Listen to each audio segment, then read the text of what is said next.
Okay, plushie Freddy. But it's at Freddy's. Oh, that's Fredbear. Why do you keep turning back around? No, keep an eye on him.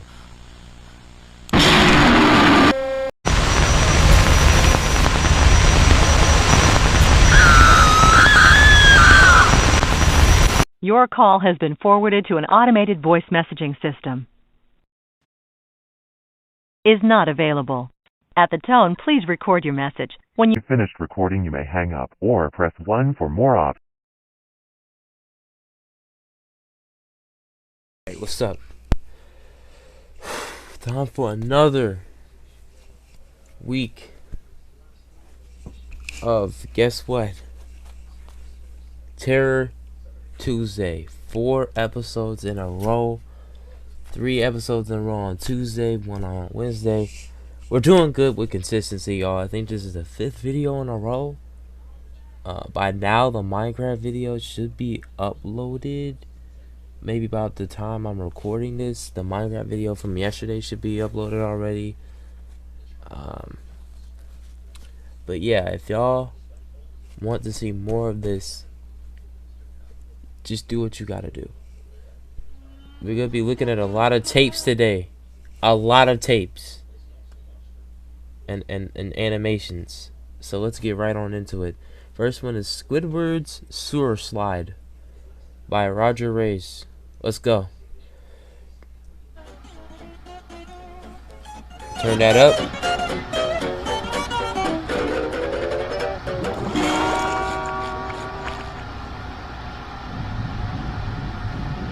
Oh. And now for some soothing sounds from Squidward's clarinet. Thank you, thank you. I have this is.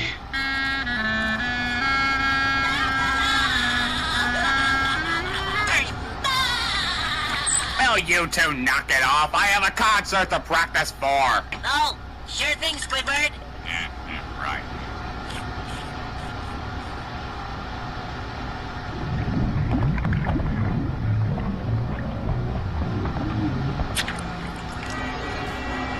Ladies and gentlefish, Bikini Bottom's Community Rec Center is proud to present Squidward Tentacles.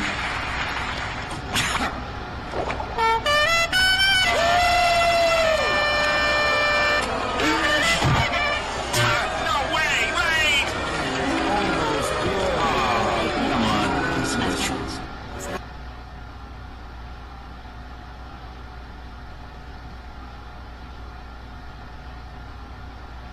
Why is he just sitting there?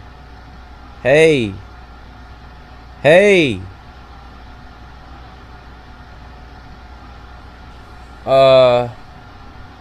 Yo, Squidward, there's always next time, bro. There's always next time. You can, bro, you can get it again, man. Come on, don't worry.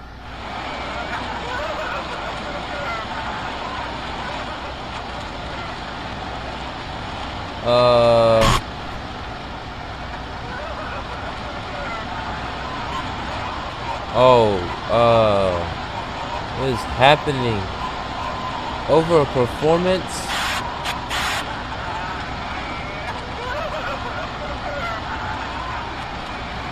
Whoa, this is making my head itch. This is making my, this is making my nose itch now.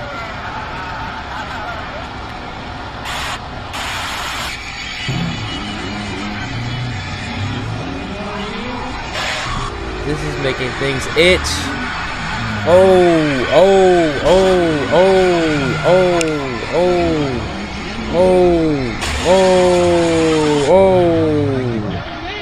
Epilepsy warning.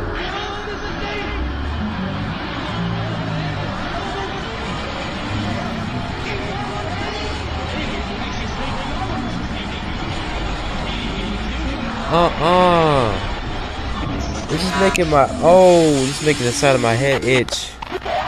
This is, this is making, I'm itching real bad. Oh.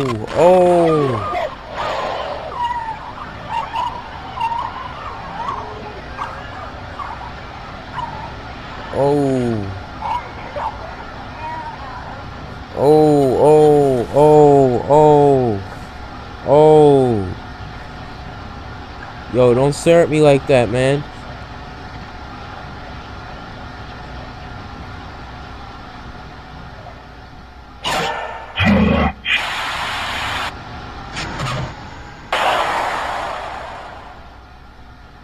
Squid.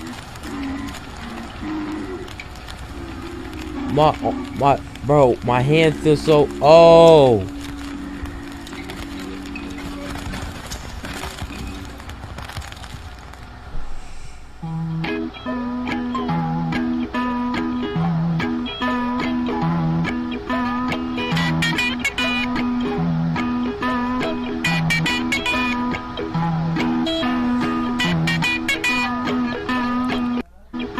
I gotta catch a thumbnail.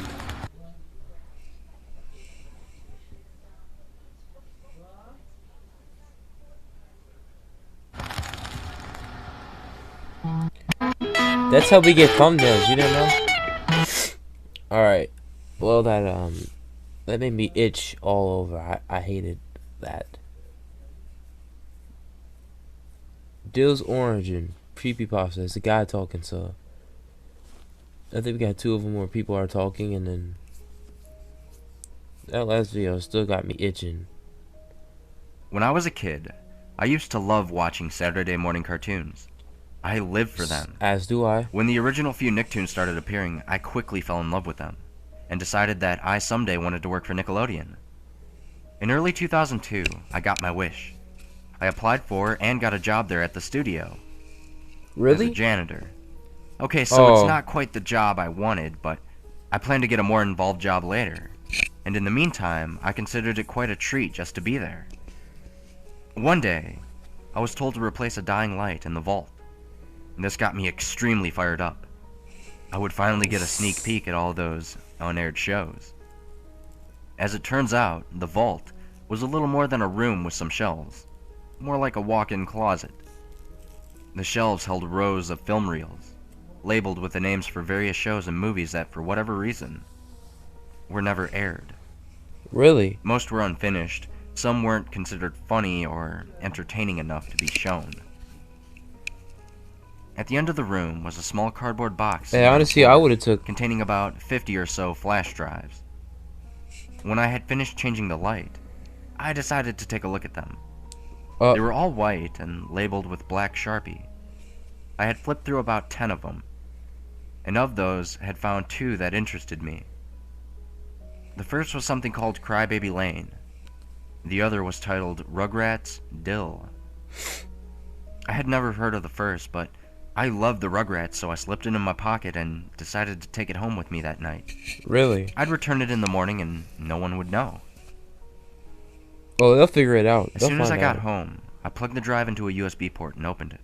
As I had expected, it contained an AVI file. I double-clicked and the show began. Unlike other episodes, it was a cold opening. Surprisingly, it was animated in the same style as the first movie. Very high quality for the show. Oddly, the house seemed darker than it should have been. The windows were boarded up, and there seemed to be a layer of dust over everything. Tommy was sitting in his high chair, and his head was resting on the tray. He looked up slightly, and his eyes were horribly sunken in. His stomach was swollen, and he was dangerously emaciated. Tommy obviously hadn't eaten in days. What? The scene then switched to the living room. There was a weird-looking image displayed just before the switch, which I print-screened, and you're looking at it now. That? Dee Dee was sitting in a rocking chair, cradling a bundle.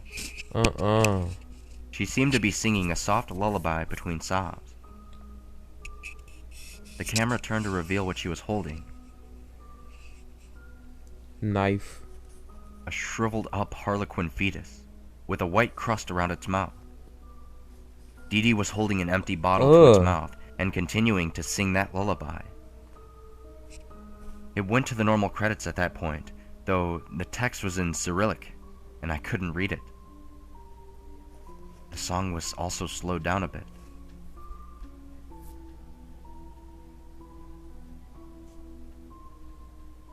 The next day, I took the thing back and never brought it up to any of the staff. However, after work, one of the staff approached me. He never explained to me how he knew I had taken the drive, but it was obvious that he did. He told me that in the mid-90s, they had a female writer known to them only as Susan. She'd written a few decent scripts, though most were put away for later in favor of other scripts. She had a very young son, and she'd taken a leave for a second pregnancy. However, it was stillborn. The resulting trauma destroyed her relationship with her husband, who left her. Weeks later, people had gotten worried and called the police to check on her. The officer who arrived at her home found that she had hung towels up over the window. Investigating the house with a flashlight, he found that Susan was dead in her chair, cradling what remained of the fetus. In the kitchen, the high chair was covered in a mass of flies. It didn't take an expert to know what was under them. According to my new friend, the episode I saw was the last one she had written before her leave. Apparently, she stayed up all night, doing all the animation herself. I continued to work there for several years until some new opportunities came along. But until my last day on the job, I never went in the vault again.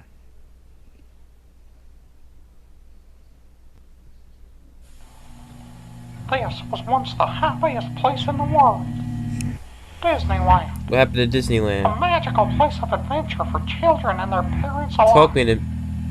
Talk to me, I Mickey. was then, and this is now. I tore my own face off.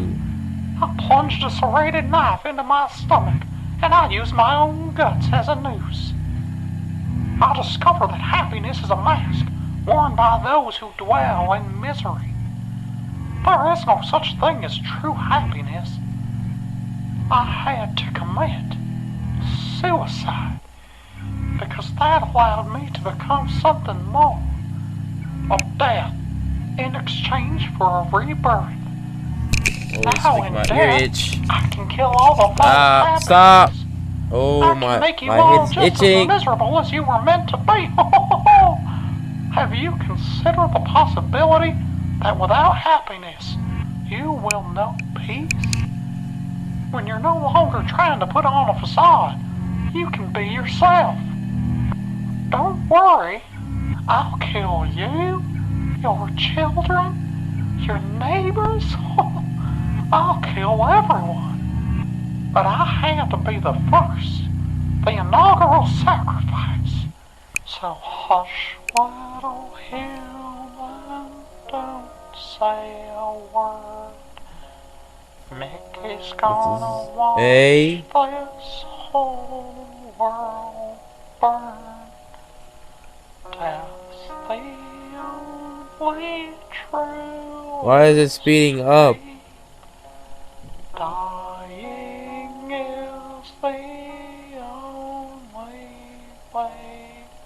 So just relax and close your eyes. Now it's time for you to.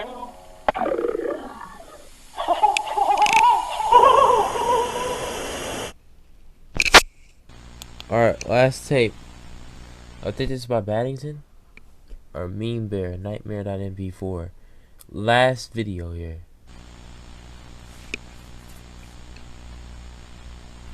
Oh, my nose is itching from this one already. Okay, Plushy Freddy. But that's at Freddy's. Oh, that's Fredbear. Why do you keep turning back around? No, keep an eye on him. My gosh.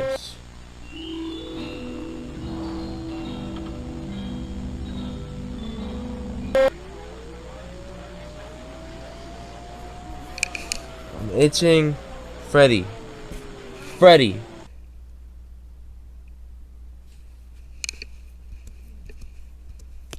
That's it.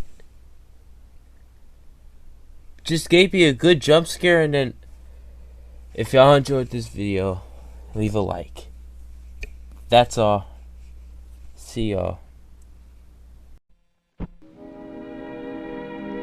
And now, folks, it's time to say goodbye. Sincerely appreciate your patronage and hope we've succeeded in bringing you an enjoyable evening of entertainment. Please drive home carefully and come back again soon. Good night.